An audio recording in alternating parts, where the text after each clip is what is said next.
Diciamo che già l'indicazione del testo che ci dava Paolo Giordano nel testo, lui è riuscito ad equilibrare molto l'aspetto matematico. Quando si parla di matematica è sempre abbastanza un discorso fruibile a tutti, non si entra mai in certi appunto accademismi oppure certe specificità della materia.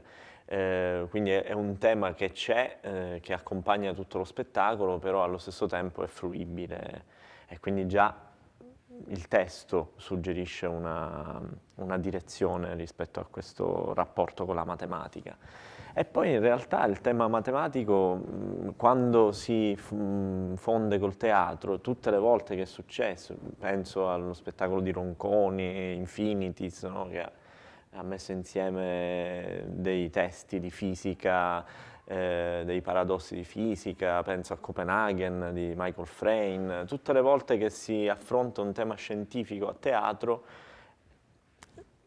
risulta un tema molto interessante, incredibilmente, cioè non è una cosa che invece non è proprio che è inconciliabile. Rispetto al discorso di questo testo in particolare, credo che la matematica in questo testo sia la forza di Galois.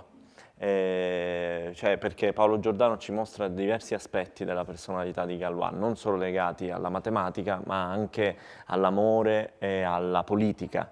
E quello legato alla matematica ci mostra un personaggio intraprendente, un personaggio che sa il fatto suo, un personaggio che è consapevole della sua genialità e la sua sofferenza viene proprio dal fatto di non essere compreso da tutti. Quindi rispetto al discorso matematico è questo il nucleo e il fulcro.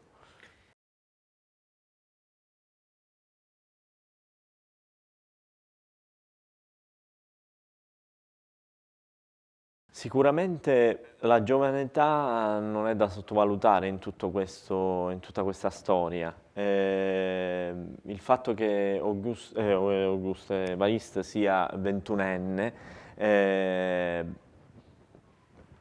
stiamo parlando di un giovane ventunenne dell'epoca, del 1832.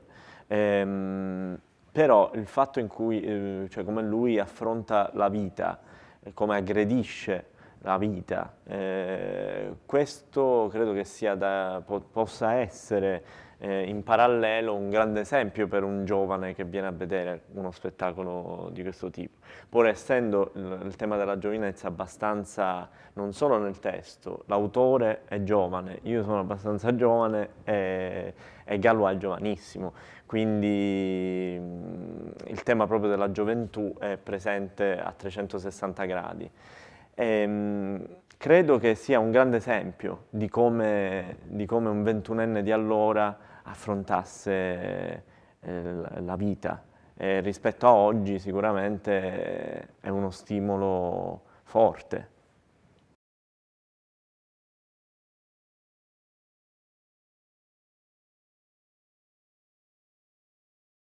La voglia di iniziare a lavorare anche come regista mi è venuta proprio dal continuo interrogarmi sulla recitazione, quindi sul perché della recitazione, su cosa siano proprio i cardini su cui come dire, si può lavorare per raggiungere un obiettivo in un'interpretazione.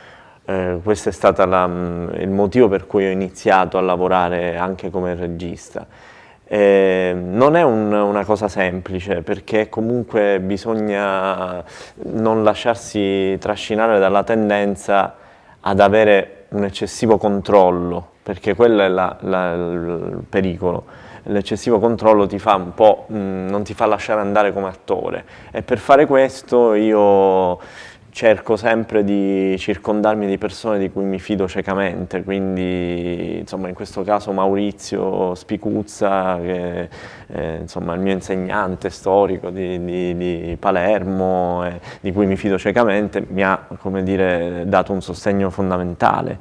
E tutti gli altri collaboratori, come dire, sono importantissimi. Solo in quella maniera si può riuscire a superare questo problema e cercare di lasciarsi andare come attore su quelle cose che uno ha pensato di fare in scena e vuole raggiungere.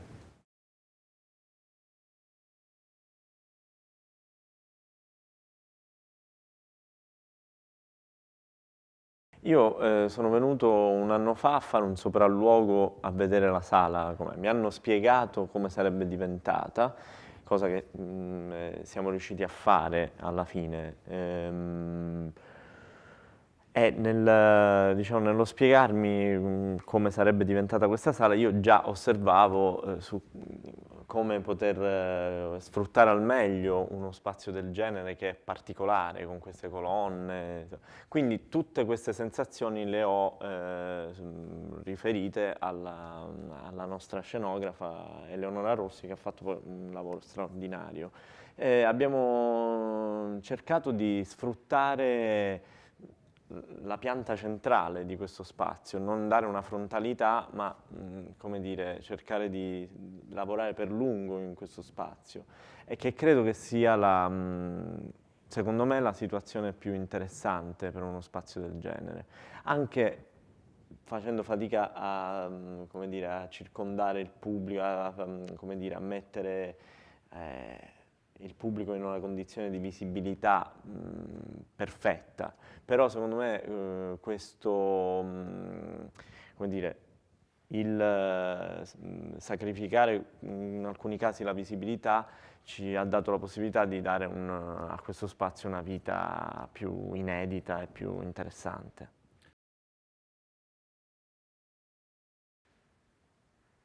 Irruento.